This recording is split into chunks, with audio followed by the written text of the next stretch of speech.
What happens when a man builds an empire and loses his soul in the process? This is the story of Tamaki Kayato, a brilliant, ruthless CEO who believed he was untouchable, until everything he worshipped crumbled, and one woman, Melody Aroha Ken, stood in the fire and told him the truth. Look up before you break. This is a story of pride, downfall, love, and redemption. If you've ever been brought low, or wondered if God could still rebuild what you've lost, this story is for you.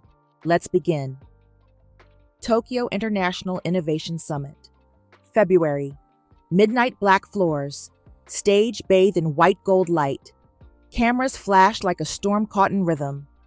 World leaders, CEOs and influencers sat hushed in the grand conference hall, waiting, not for a panel, but for a performance. And then he appeared. Tamaki Kayato, 39, immaculately tailored in obsidian Armani, walked onto the stage like he owned the air itself. The crowd rose before the announcer could speak. Not a standing ovation, a coronation. Behind him, a massive screen displayed the numbers. Kayato Systems, 52% global AI market share. Stock increase, 480% in 18 months. Nickname, the Emperor of Tokyo Tech. He stood center stage, posture straight, lips curved into the faintest smirk. I'm not here to compete, he said, voice cold silk. I'm here to remind you who built the future. A thunder of applause. But across the world, one stream of live comments scrolled faster than any stock ticker. Where's the soul in his tech? They say one of his AIs triggered a suicide. Hasn't Kayato fired his ethics team twice? Kayato didn't flinch. He saw the backlash coming. He also knew money doesn't care who you hurt. It follows the one who wins. So he kept winning. Kayato Systems Tower, top floor. The storm had reached his glass kingdom. 6 floors of legal staff buzzed like hornets over the growing scandal. An AI-operated elder care program had falsely diagnosed 4 patients as in terminal decline. One man had taken his life. A journalist linked the algorithm's mistake directly to Kayato's deleted ethics protocols. The board demanded a cleanup, not just legal, image, reputation, public forgiveness, so they hired the American. Melody Aroha Ken stepped into his conference room with a simple black blazer, a maroon blouse, and wild, unbothered curls tied half up. She was tall, with warm brown skin and eyes that carried something deeper than intellect, conviction. She didn't bow. She didn't compliment his building. She didn't wait to be impressed. She sat across from him, crossed one leg over the other, opened her notepad, and said, "Let's get one thing straight. I'm not here to polish your ego. I'm here because your throne is catching fire." Silence. Kayato leaned back in his chair, studying her like a variable he hadn't accounted for. His voice, smooth as oil. "You're bold." "No, I'm tired," she replied. "And I've seen men lose everything because no one told them the truth." "Truth is subjective," he said. "Like success. Like God." Melody arched a brow. "So we're playing philosopher now." "We're playing chess. You're in my house, Miss Ken." She didn't blink. "Then let me make my move." She slid a folder across the table. Inside were headlines, tweets, whistleblower reports, audio from a grieving family, and an unreleased article titled, "The Algorithm That Thought It Could Play God." She let him read in silence for 30 seconds. "This," she said, tapping the folder, "is not just bad PR. It's the beginning of your fall. Unless you change." Kayato closed the folder. Then he smiled. "You're not invincible, Mr. Kayato." "I don't need to be," he said coolly. "I just need to stay on the throne." Melody's voice dropped lower, firmer. No anger, just certainty. Careful. That's what the last king said before he started chewing grass. He stared at her, confused. For the first time, something flickered in his eyes. Not fear, just the unfamiliar feeling of being spoken to like a man, not a monarch. Excuse me. She stood, smoothed her skirt. There was a king once, mighty, unstoppable. Everyone bowed, until he forgot who put him there. God stripped him of everything, made him live in the wild, eat grass like an animal. Took him 7 years to come back to his senses. She leaned closer. Read Daniel chapter 4. He scoffed. You think I'm superstitious? No, she said. I think you're standing at the edge of a cliff laughing at gravity. She turned and walked toward the door. Where are you going? He asked. She paused at the threshold, then looked over her shoulder. When the throne crumbles, Mr. Kayato, you'll remember me. Not because I warned you, but because I was the only one who didn't bow. And with that, she left. The room, for the first time in years, felt cold. Tamaki Kayato sat in silence. And far in the distance, for just a breath of a moment, he swore he could hear the wind moving through trees. The first time it came, he dismissed it. Just a dream, he told himself. Stress, fatigue, the natural result of burning a brain like his at both ends for too many years. But it came again the next night, and the one after that. Same tree, same silence, same ending. It always started the same. A great tree towered in a sunlit field.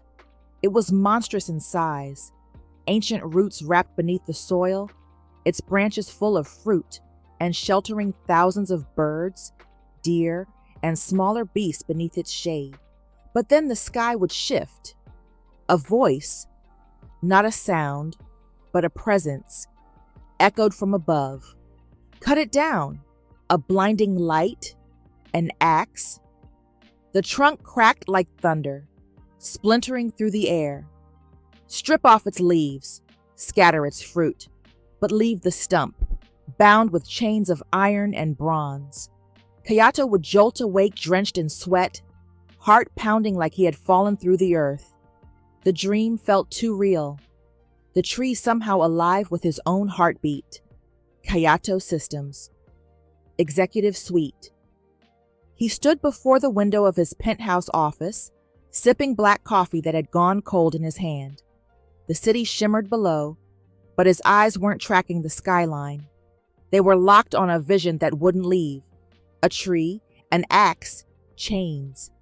Cut it down. Tamaki Kayato hated being kept waiting.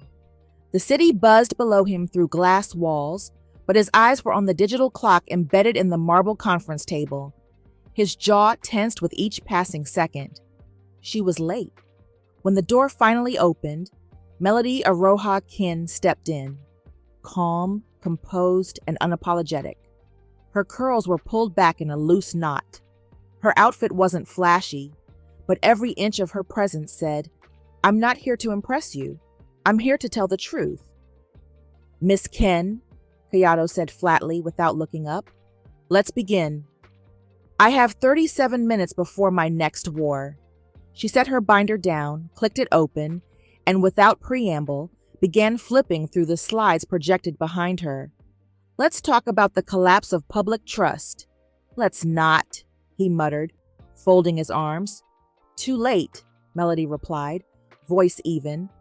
Because your company's AI flagged a real woman, a school teacher, for non-human activity and caused her to lose her job. She was suicidal for 3 days.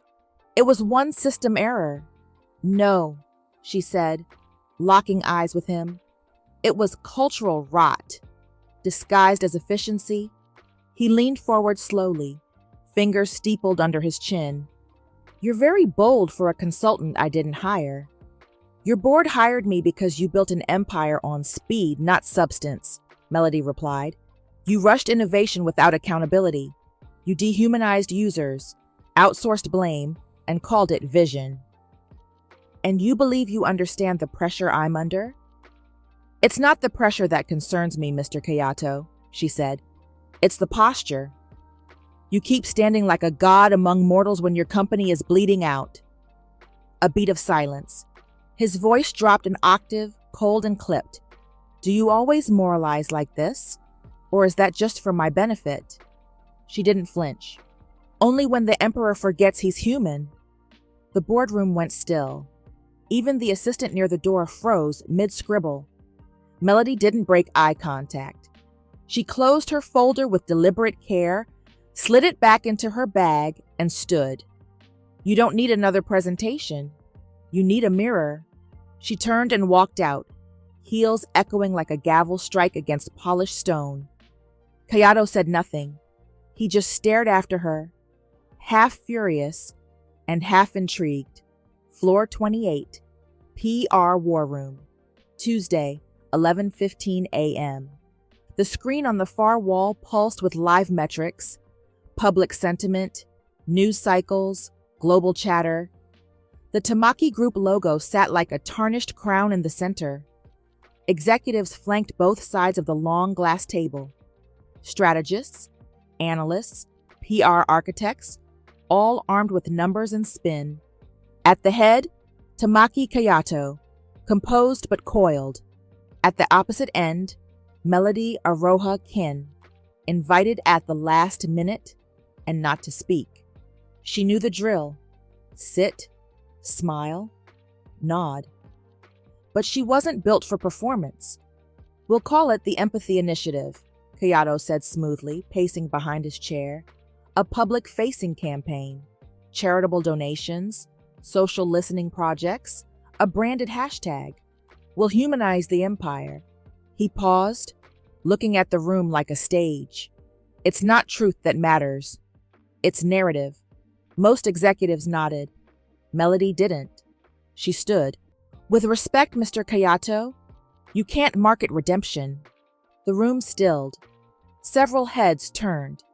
Kayato stopped pacing. Excuse me? Melody clicked her pen once. Calm, clear, controlled. Empathy isn't an initiative. It's fruit, and you can't fake fruit. If it didn't grow on the inside, it won't last on the outside. Someone near her whispered, "Oh no!"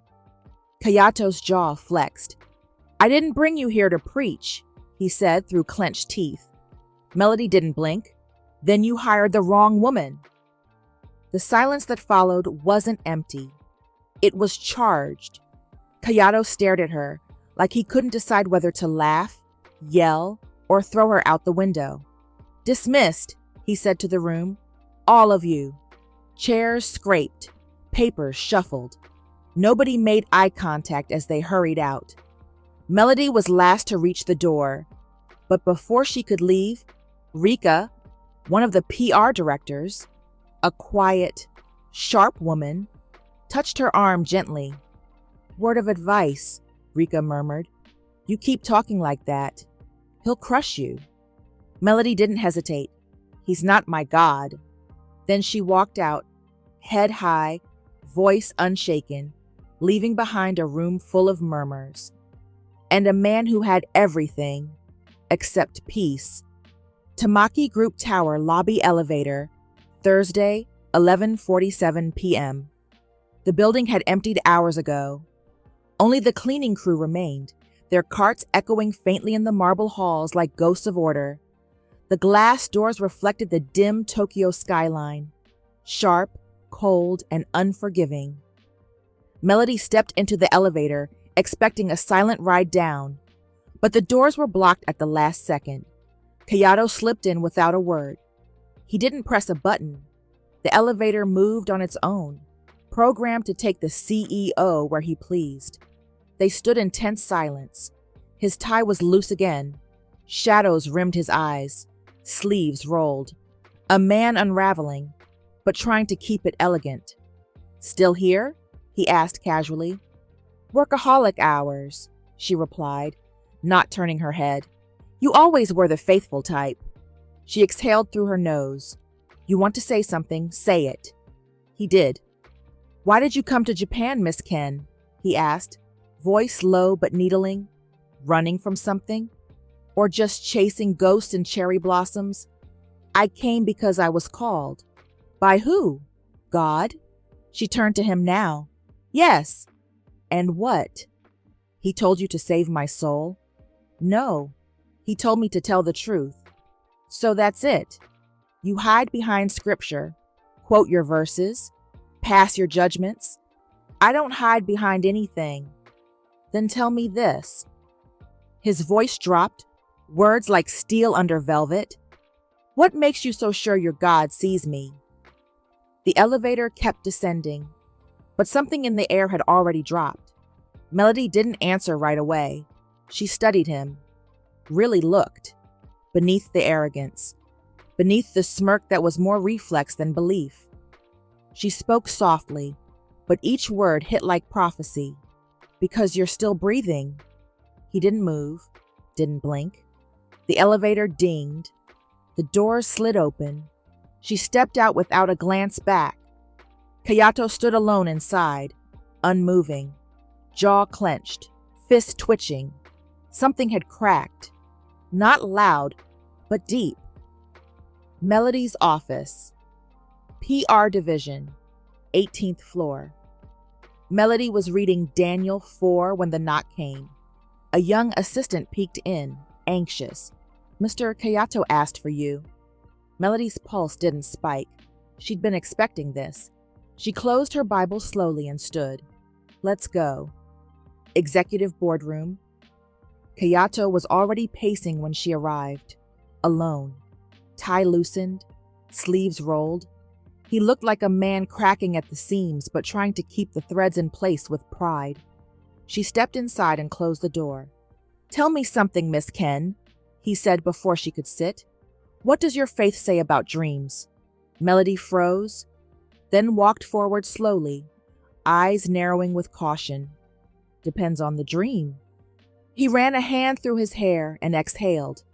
For 3 nights, I've seen the same thing. A tree.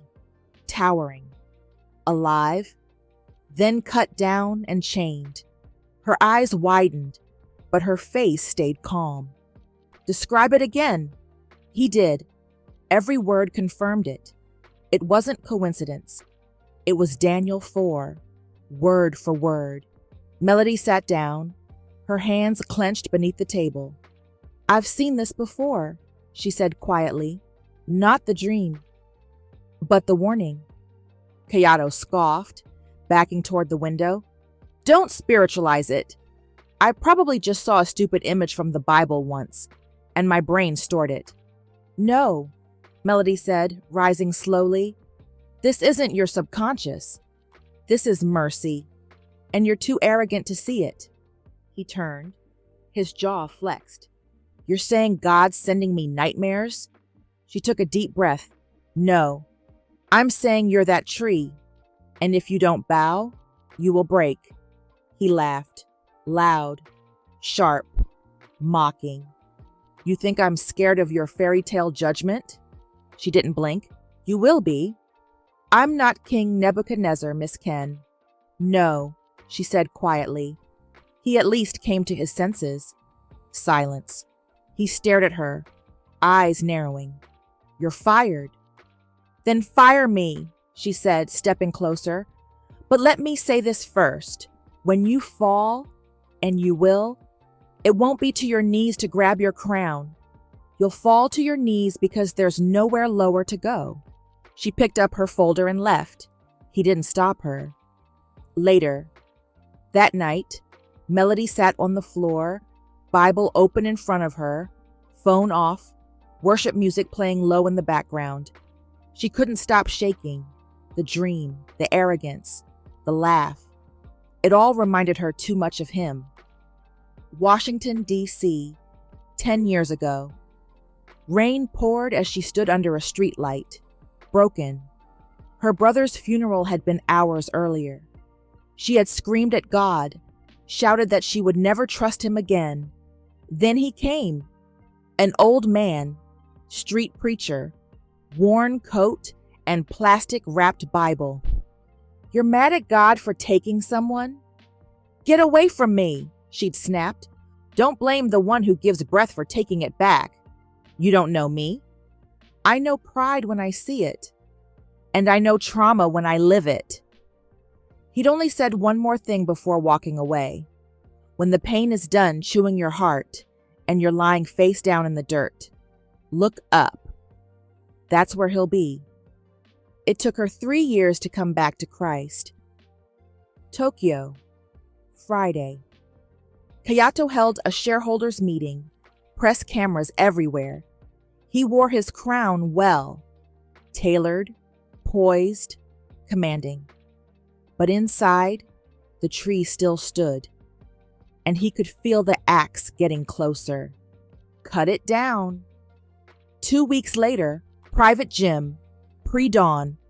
Tamaki Kayato grunted through another round of reps, sweat streaking down his back like a badge of conquest. His personal trainer stood silent, eyes on the timer, but Kayato didn't need coaching. He didn't stop until the pain was louder than the whispers in his head.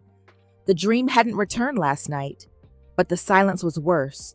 The tree had been replaced by nothing, and nothing was terrifying. He finished the set, towel draped over his shoulder, and stood at the edge of the rooftop gym, looking down at the city. Tokyo's arteries pulsing beneath him like veins of gold. Everything moved because he said it could, and yet he felt hollow. Flashback, age 7. The scent of disinfectant and overcooked rice filled the air. Kayato sat on the floor of their tiny one-bedroom flat, watching his mother whisper to the empty corners of the room. She scratched her arms raw and argued with people who weren't there. He had long since stopped asking her who she was talking to. One day, his father left with a suitcase and never returned. There was no note, no goodbye, just a slammed door, a late rent bill, and a single truth echoing in Kayato's chest. No one's coming to save you. Present day, Kayato's penthouse. He stood alone at his bathroom sink. No music, no screens. He looked at himself. Eyes sharp, skin flawless, shoulders cut like marble. He looked like a man carved from victory. But deep down, he still saw the boy on the floor. He had built this empire so that no one would ever be able to leave him again. Saturday night, Melody knelt beside her bed, candles lit, hands clasped. Her Bible was open to Daniel 4. Her voice was soft, low, broken. God, I know he's proud. I know he mocks you, but I also know that you don't send warnings for nothing. Please, don't let him fall without someone to catch him on the way down. She paused. And if you have to break him, then be there when he breaks. Kayato Systems Headquarters, Monday morning. Amano Shuji, board vice chairman, stood by the elevator watching the morning chaos. His thin-framed glasses reflected the screen of his phone. An anonymous email chain about Kayato's recent erratic behavior. An opportunity was forming.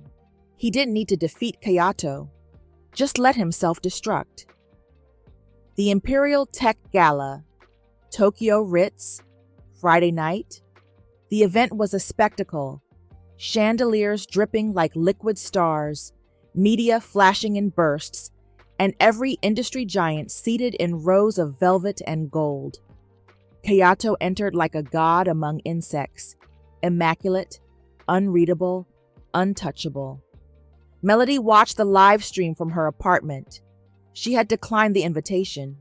She didn't want to see him speak lies to the world when he was already standing on the edge of ruin.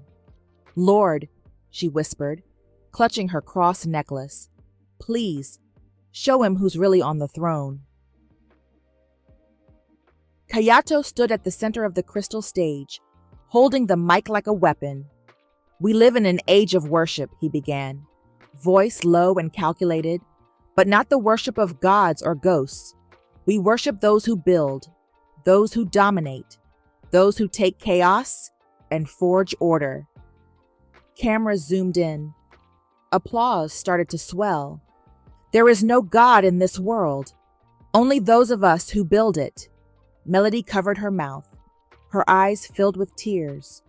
And then Kayato stopped, mid-sentence. His mouth hung open. His eyes flickered. The audience froze. His breathing became uneven. Hands trembled. The mic slipped. Sweat pooled under his collar, but the room was cold. He looked up. Behind the lights. Behind the ceiling. "Do you hear that?" he whispered.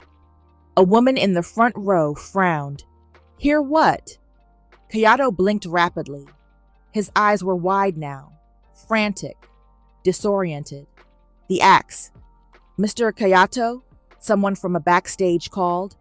He stumbled backward, knocking over a glass podium. Shards scattered across the stage. Security began moving. Kayato turned in a slow circle, eyes wild, voice hoarse. "You don't understand. It's coming. The tree. The tree." Cameras kept rolling. The crowd gasped. And then he laughed, loud, unhinged. "You all think you're gods too. But when the light comes down," he pointed upward, "you'll see who's left standing." Melody sank to her knees as the feed cut. The screen went black.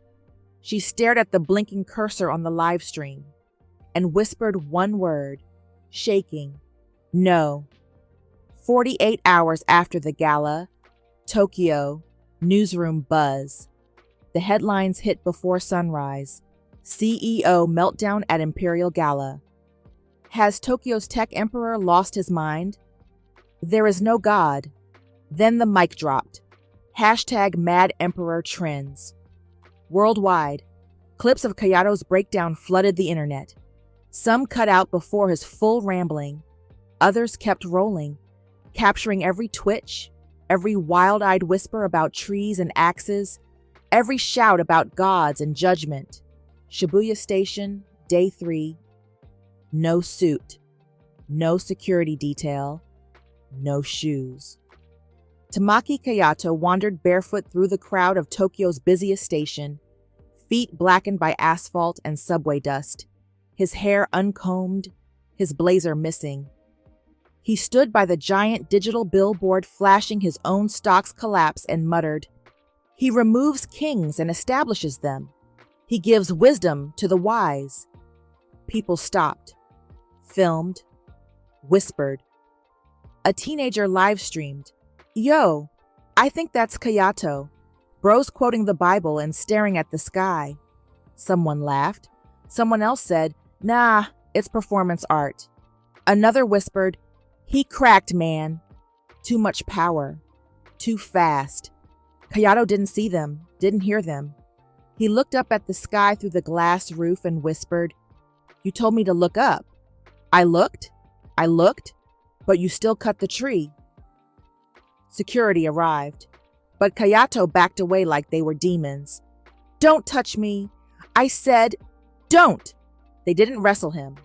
They just stood back, and he ran. Across the globe, Day 4. Investors pulled out. The stock dropped 47% in 3 hours. Board members fled, issuing statements.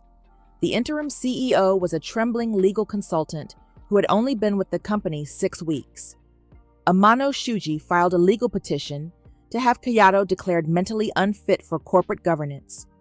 Quietly, swiftly, like a serpent in silk, Melody dropped her phone. News notifications flooded in.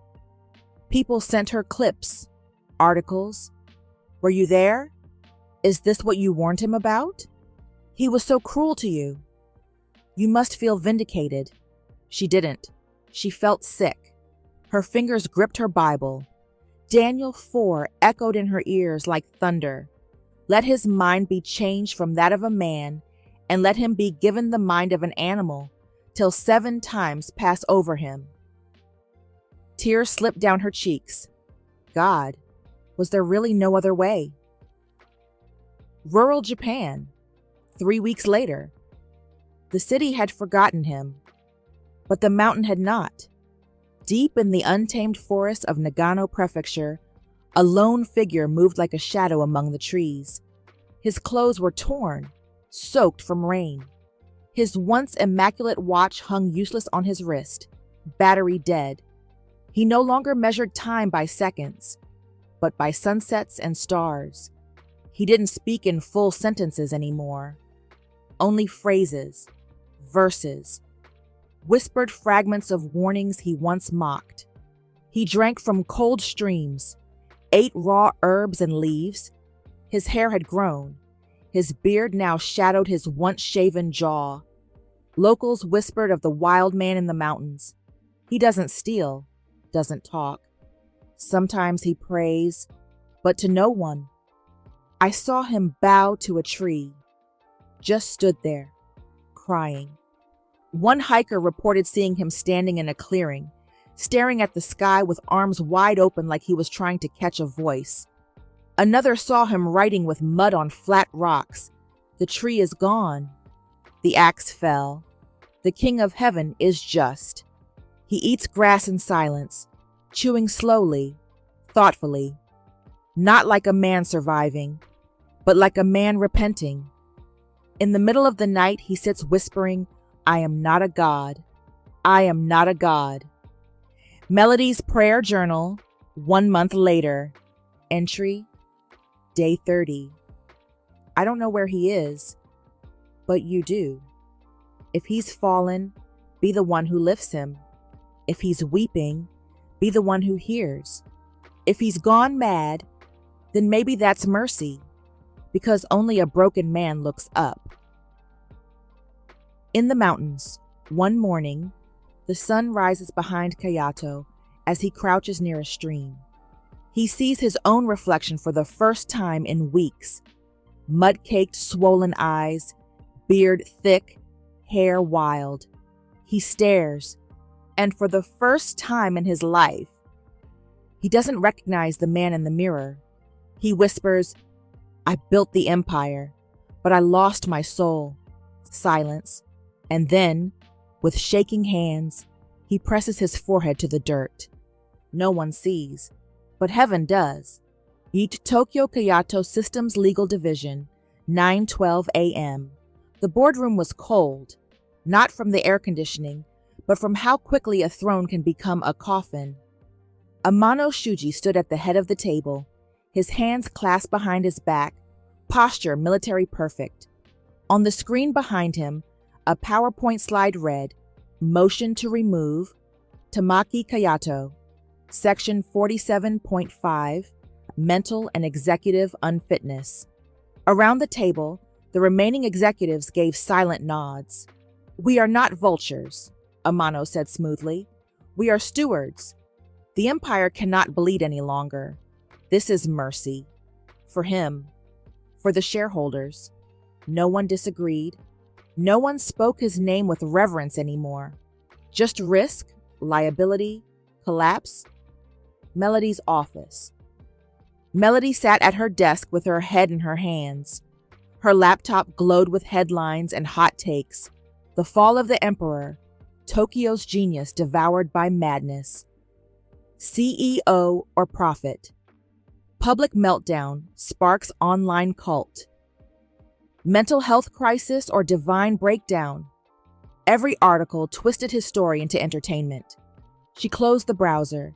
Her chest ached. For weeks, she had watched the world mock a man who had been warned, a man who rejected truth, but was still not beyond grace. And worse, she had watched herself silently retreat. Until now. The podcast Unfiltered Faith. Guest, Melody Aroha Ken. The host leaned forward into the microphone. "Melody, you knew Tamaki Kayato personally. You were his image consultant for 4 months. You saw the man before the madness. What do you make of all this?" The room fell silent. Melody exhaled, folded her hands, and said, "I warned him. Not as a consultant, as a believer." The host blinked. "You mean a religious warning?" "A spiritual one. He was chasing power like it could fill the hole his childhood left behind. But power doesn't save you, and pride doesn't protect you. Sometimes God has to break you to speak to you. The host sat back slowly. So you think he's what? Delusional? Or touched? Melody looked straight into the lens. I think maybe he's not mad. Maybe he's being remade. Social media. 48 hours later, the podcast clip spread like wildfire. Millions watched. Thousands commented. She's the only one not profiting off this man's fall. That quote, maybe he's being remade, shook me. Why do I feel convicted by a story about a CEO I'll never meet? It reached churches, business schools. A seminary in South Africa used it in a lecture on modern-day Nebuchadnezzars. Later that week, Melody sat at her small kitchen table, candle lit, Bible open beside her. A letter sat before her, handwritten, not drafted, not rehearsed, raw. She read it one more time before sealing it.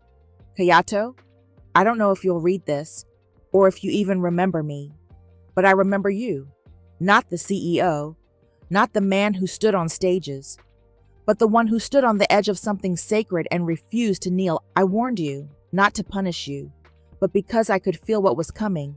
I saw you, the part of you no one clapped for, the man you might have become if someone had just stayed. Melody, she didn't sign her title, didn't add a return address. She mailed it to the only location someone had said he was last seen near, a Buddhist monastery in Nagano, in church. That Sunday, Melody sat alone in the third pew from the back, the only woman under 30 in a room of quiet elderly believers. The worship ended. The sermon began, but she couldn't hear it. She clutched the return envelope in her lap, unopened, marked undeliverable, addressee unknown. Her heart cracked like dry earth. Her breath caught, and for the first time in years, she wept without dignity. Bent forward in the pew, shoulders shaking, sobs breaking through her ribs. A woman beside her placed a gentle hand on her back, but Melody couldn't speak. All she could whisper over and over was, I warned him. Meanwhile, deep in the forest, near the base of Mount Kumano, Kayato sat by a stream, holding a torn page of paper in his dirt-stained hands. It wasn't Melody's letter. It was a scrap of an old newspaper someone had used to wrap rice. It showed his face with the headline, Tokyo's former tech king declared mentally unfit. Board confirms removal. He read it 5 times. Then, for the first time in weeks, he whispered, not in madness, not in fear, but in grief. I'm still falling, and I haven't hit the ground yet. Early one morning, the cabin was made of rotting pine and breathless silence. It leaned against the side of a mountain like a broken thing trying to stay upright. The roof leaked, the floor groaned, but it had walls and fire and a Bible someone had left on the shelf, its spine cracked and pages water-stained.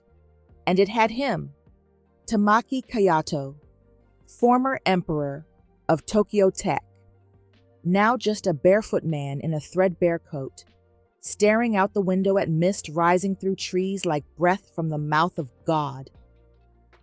The journal, page 1. He hadn't written in weeks. His mind had been noise and fragments, riddles and memory. But this morning, for reasons he couldn't name, he found a pen under a floorboard and a journal left behind by a hiker who had probably moved on. So he opened it and began to write. Entry 1. I don't know what day it is. I don't know what time.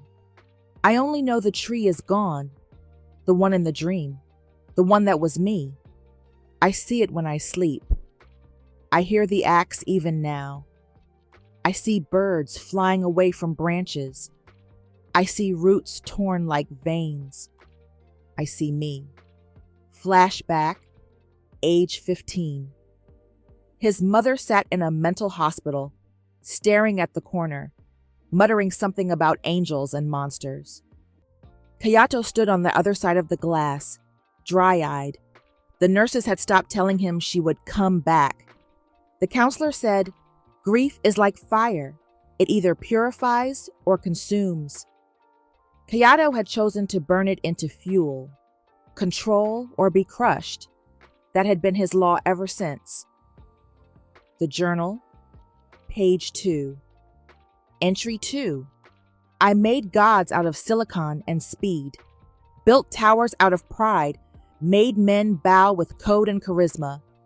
But I never asked what it would cost, never asked who I became to keep the crown. Melody asked. She saw it before I did. The cabin, midday. He held the Bible in shaking hands. He didn't know where to turn, so he let it fall open. It landed on Psalm 102. My days are like the evening shadow. I wither away like grass. But you, Lord, sit enthroned forever. The verse stared back like a mirror. He closed the book, pressed it to his chest, and finally, for the first time since the breakdown, since the tree, since the fire in his mind shattered the kingdom he built, he knelt, not out of obligation, not out of fear, but out of need. His voice cracked like dried branches in the firelight. If you're real, I'm not the king anymore. He paused. The wind stirred through the walls. His voice dropped to a whisper. You are. And then rain, soft, sudden, like the sky exhaled mercy. It tapped the roof gently like fingers knocking on the door of his soul. Not violent, not stormy, just cleansing. Kayato closed his eyes. He could almost hear Melody's voice again. Look up before you break. And he whispered back, I did. I broke, and I'm looking now. The letter. The pen returned to his hand without fanfare. The journal flipped to a blank page. This time, he didn't write for himself. He wrote for her. Melody, you were right. About the dream, about the fall, about God. I mocked you, lied to myself, called myself a king when I was already eating dust. But he heard me. I don't know if I'm still mad or still falling, but I think I found the bottom. And God is here. If this letter ever reaches you, thank you. For warning me, for staying quiet long enough for God to be loud. Kayato. That night, he folded the letter. No address, no plan, just a hope. He placed it by the door. If someone came, maybe they'd carry it where it needed to go. Then he sat by the fire, back straight, legs crossed, and for the first time in his adult life, he was still. Haneda International Airport, Arrival Terminal B, 5:12 a.m. No press release, no private jet, no entourage, just Tamaki Kayato, standing at baggage claim with a borrowed backpack and a face half shadowed by the beard he never used to allow. His suit was wrinkled. His eyes had lost the corporate sheen, and no one recognized him. He stepped out into Tokyo's dawn air, steel gray and cold. He didn't look up at the skyline he once ruled. He didn't walk like a man returning to power. He walked like a man coming back from the dead. Kayato Systems. Executive lobby, 9:40 a.m. Security stared. Reception gasped. Somehow word got out faster than breath. Within minutes, phones rang, whispers erupted, and assistants scrambled toward Amano Shuji's office. Kayato stood in the center of the marble lobby, hands in his pockets, calm as winter. I'm not here to stay, he said softly, just to speak. The private meeting, staff lounge. It wasn't a press conference. It wasn't a speech. It was 23 people, former employees, department heads, interns, assistants, those who had suffered silently under the throne of Tamaki Kayato. They didn't know what to expect. He stood before them. No notes, no suit, just truth. You don't owe me your time or your forgiveness, but I owe you this. He looked each one in the eye. I built a kingdom out of fear and pride. I silenced voices. I worshiped myself, and I broke people to feel whole. I didn't know how empty I was until everything was gone. The room held its breath. So, I'm sorry. He bowed, and he didn't rise until he felt the silence break. First with a slow clap, then with tears. The media caught nothing of it. But the whispers spread. He didn't demand a thing. He cried when he hugged the cleaning staff. He said he didn't come back to rule, just to repent. Meanwhile, Amano Shuji's office. He's what? Amano's voice sliced through the air. His secretary trembled. He's meeting with staff. Shut it down. Sir, we can't. The employees are... Sir, they're supporting him. Amano slammed his fist into the glass desk. This is a game. He's rebranding himself. That's all it is. But even he didn't believe it anymore. The world was changing, and so was the narrative. Online. 72 hours later, the headline trended globally. The fallen king who knelt, Tamaki Kayato, returns not for power, but for peace. Clips of former employees sharing emotional testimonies filled social feeds.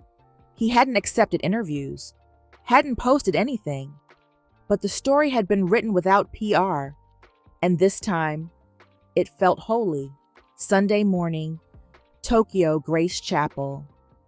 The sanctuary was quiet.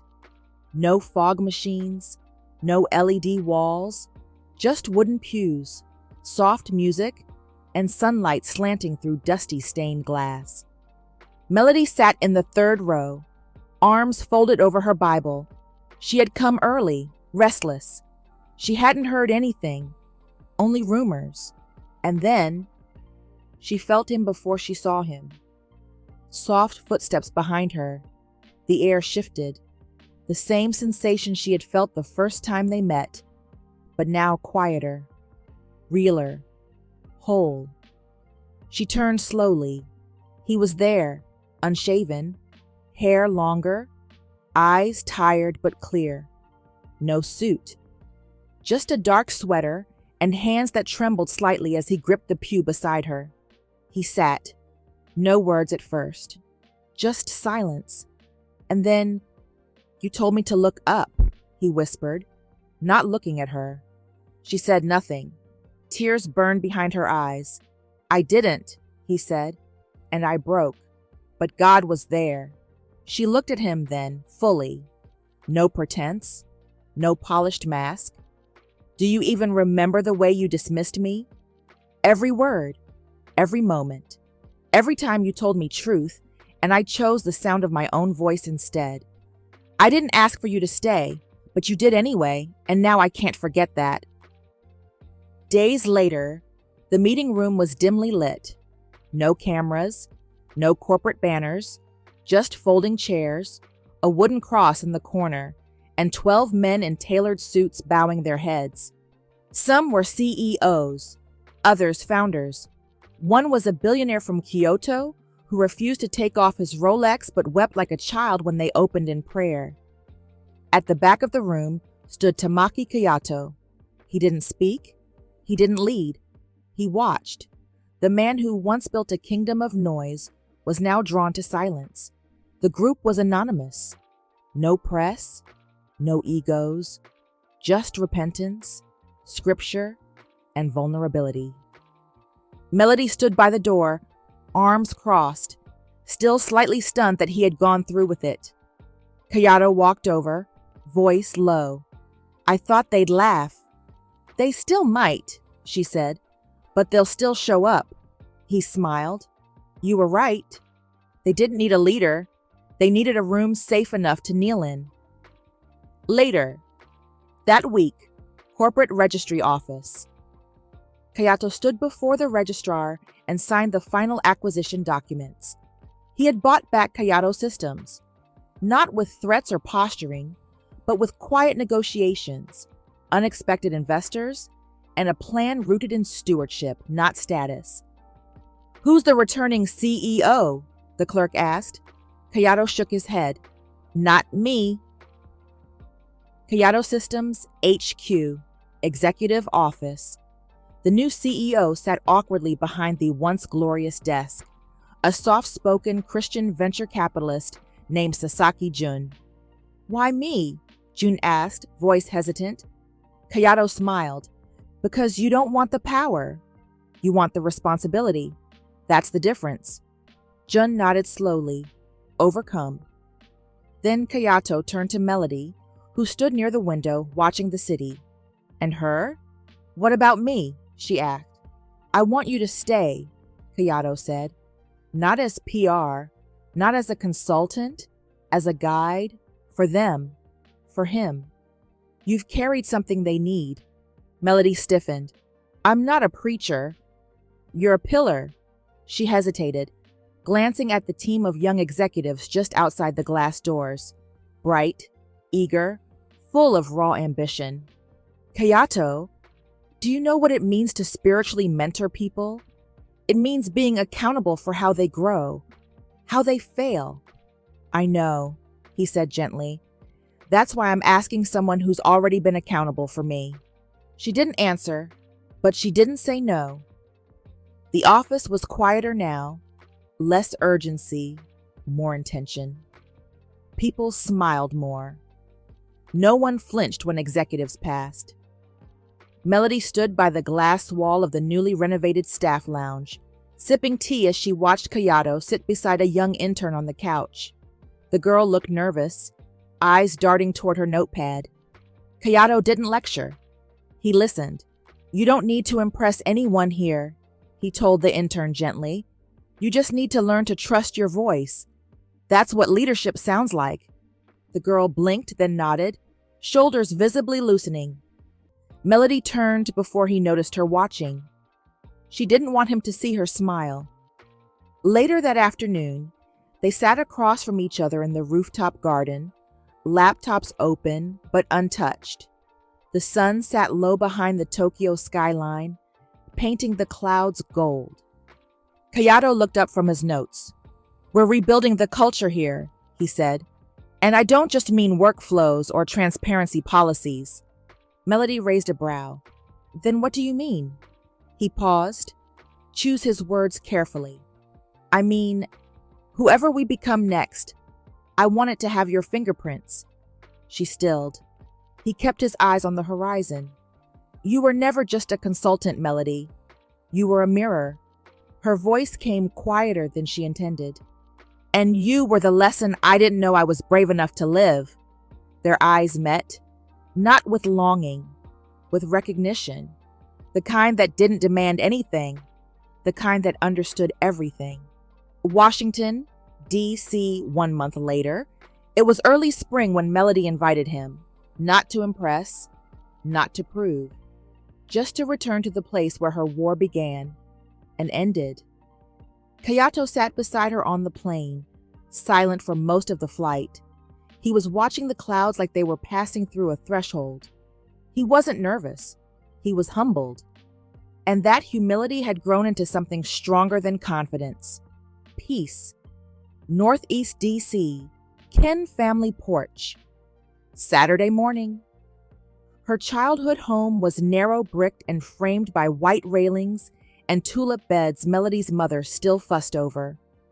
Mrs. Ken opened the door wearing an apron, flower on her cheek. Her eyes locked on Kayato with the precision of a military commander. "You the one who fell and got back up?" "Yes, ma'am," Kayato said with a bow. "Then take your shoes off and sit down before breakfast gets cold." He blinked. Melody grinned. They passed cornbread, eggs, and a large bowl of fresh fruit Melody's father insisted on blessing with a full 5-minute prayer. Kayato didn't interrupt. He bowed his head, held Melody's hand. Afterward, Mr. Akin looked him straight in the eye. What made you come back to God? I didn't come back, Kayato said. I came to him. For the first time. He looked across the table at Melody, voice low. She showed me where to look. Melody's childhood bedroom. That afternoon, the room hadn't changed much. Faded posters, a bookshelf stacked with Bibles, devotionals, and theology journals, and a mirror still hanging crooked above her old desk. Kayato stood in front of it. His reflection was more present now, full, steady. But what caught his eye was the writing on the glass, barely visible beneath layers of old cleaner and permanent marker. You are not God. He is, and he loves you anyway.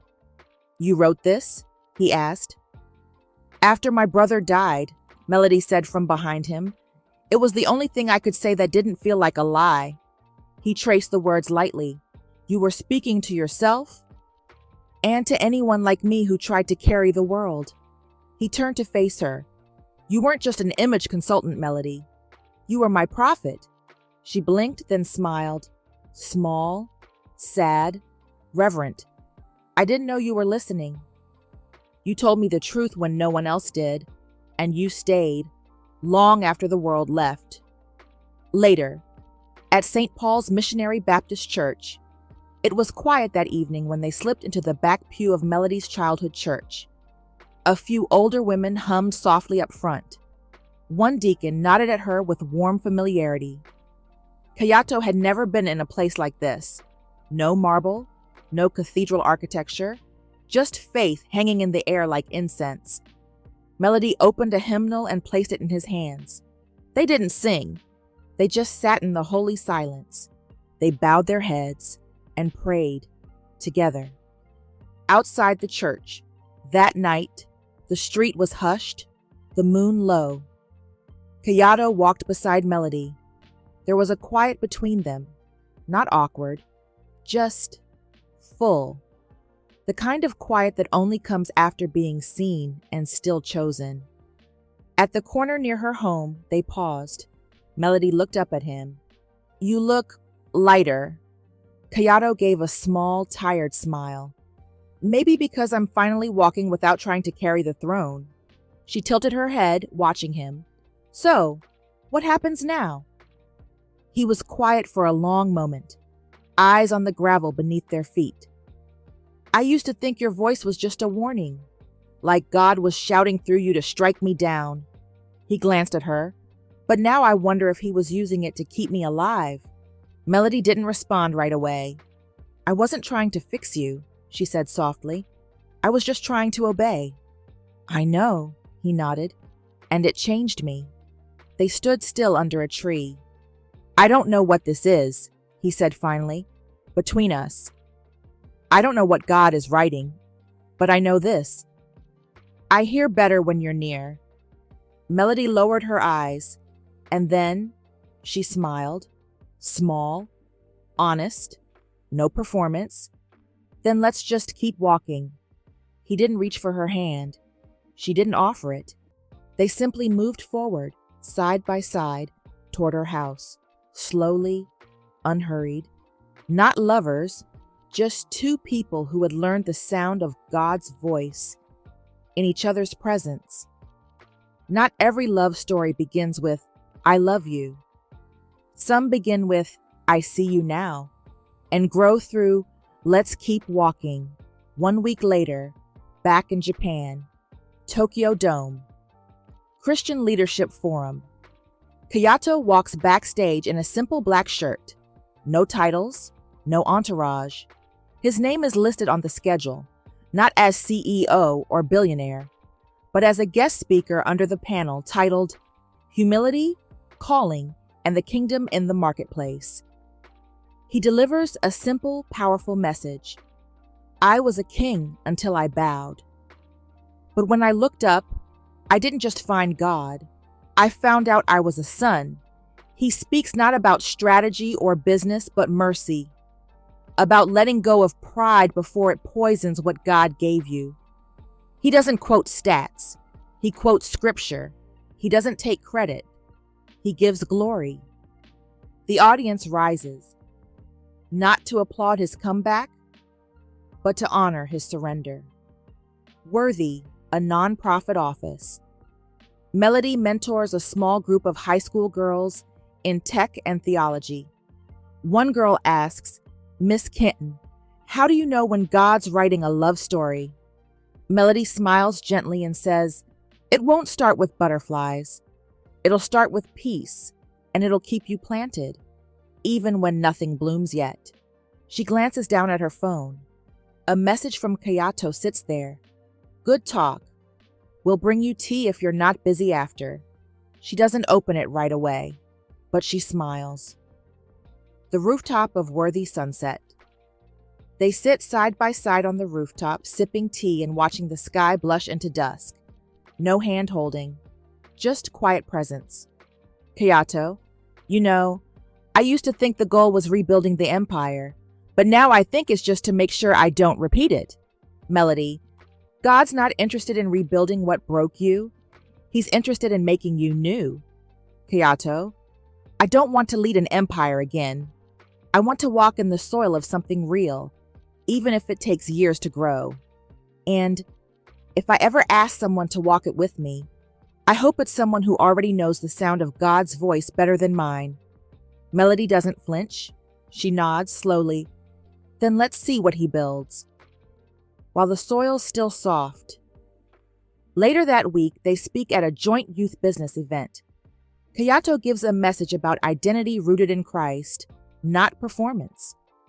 Melody speaks about purpose, purity, and prophetic courage. They don't speak about each other, but they speak alongside each other, in rhythm, in honor, in unity. One night, they walk slowly through a city garden, paths lit by lanterns, cherry blossoms starting to bloom. They stop under a tree, not touching, not kissing, just pausing. "I don't want to name this before it's ready," Kayato said softly, "but I know something holy is growing." "Let's keep walking," he said. Kamakura. 1 year later, the garden was quiet.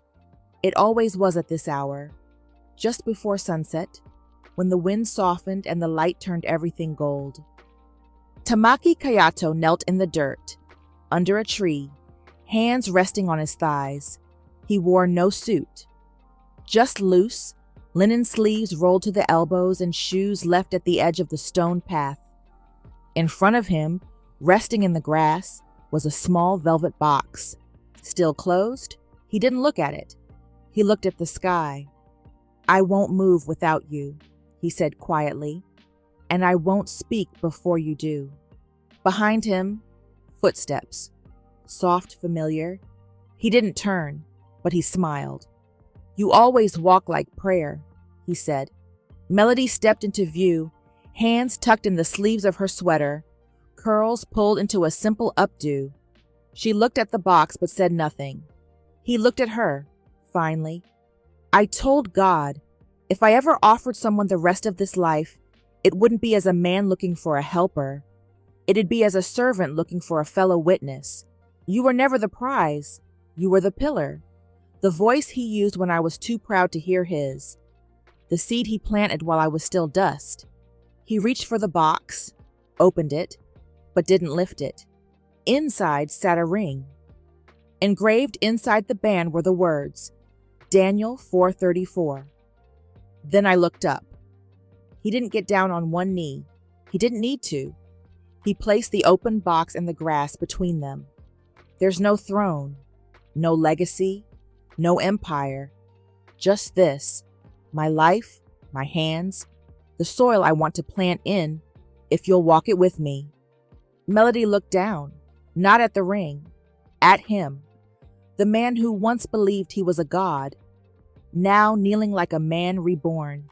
She knelt too, not to match him, but because glory like this makes you bow. She reached out, closed the box gently, and held it between both hands. "Yes," she said, "but not because you asked, because God told me to stay when you were still dust. And now, The tree has grown. He reached for her hand, not to place the ring, but simply to hold it. And beneath the tree, the wind shifted, the branches above them whispered, and heaven smiled. The miracle wasn't that he rose. The miracle was that when he looked up, he found God waiting. And now they walk in peace, in purpose, in planted love. The end.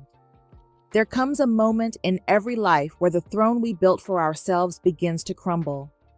It might be the throne of success, reputation, control, beauty, intellect, or just the illusion that we are enough without God. And when it crumbles, we're faced with a question that echoes through every story, every soul, and every silent midnight breakdown. Will you look up or keep pretending you're the king? In the man who looked up, Kayato had everything: wealth, power, brilliance. But pride turned his empire into a prison.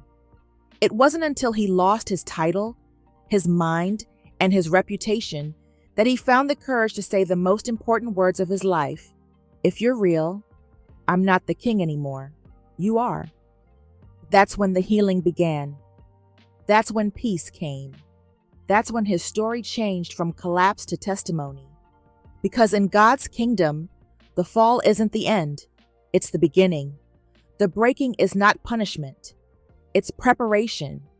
And the man who kneels is always stronger than the man who climbs. Here's something to reflect on. Have I built any thrones in my life that I need to surrender? Do I believe God can rebuild from the ruins? What would it look like for me to look up instead of looking around? Let us declare this prayer together. Heavenly Father, I lay down my pride today. I lay down every throne I've built, every image I've protected, and every fear that kept me from bowing. Remind me that you are God, and that is excellent news. Restore my vision, restore my heart. Let me look up and see you again. In Jesus' name, amen. You don't need to be perfect to look up. You just need to be willing. The load was never yours to carry, but grace is. Thank you so much for watching The Man Who Looked Up. If this story stirred something in you, I want you to remember this. Pride breaks us, but God restores from ashes. And sometimes, it's not until we bow that we begin to rise. Don't forget to subscribe if you love faith-filled AMBW stories that go deep into healing, purpose, and redemption. Share this with someone who needs a reminder. The load was never yours to carry, but grace is.